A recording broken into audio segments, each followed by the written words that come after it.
জাম, অনেক বড় বড় জাম একদম। এই যে গাছ আছে, এই গাছ হচ্ছে ভাইগনার গাছ, তানবিনের গাছ, ঠিক আছে। ওখান থেকে আমরা জাম পাড়তেছি, আসছি জাম খাবো এবং জাম ভর্তা বানাবো। অনেক জাম পাড়ার ইচ্ছা আছে, প্রচুর জাম এই গাছের মধ্যে।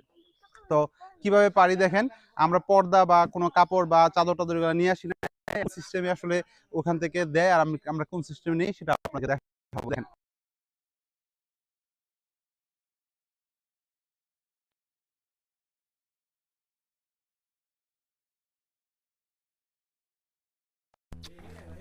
এই যে একটু দেখাই,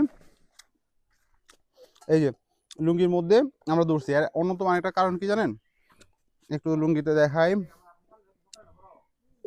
এই যে এখানে কারণ হচ্ছে এগুলো মাটিতে পড়লে, মাটিতে যদি পড়ে তাহলে এগুলা নষ্ট হয়ে যাবে, বালু টালু পড়বে, যার কারণে পরে ধুয়েও আসলে এতটা বালু যায় না। যার কারণে আমরা ওই যে লুঙ্গি হচ্ছে আমরা বলে নিচ্ছি।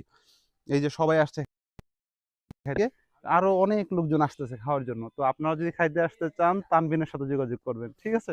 আর জাম, স্পেশালি জাম গাছ থেকে না পেরে খেলে কোনো মজা নাই। বাজার থেকে কিনে খাওয়ার মজা আর গাছ থেকে পেরে মানে খাওয়ার মজা টোটালি ডিফারেন্ট। এই দুই গাছি, গাছি বলে না এগুলো, ওই দুই গাছি উঠছে দেখেন। দেখিস তোরা হাত পা ভাঙবি রে। না না প্রফেশনাল।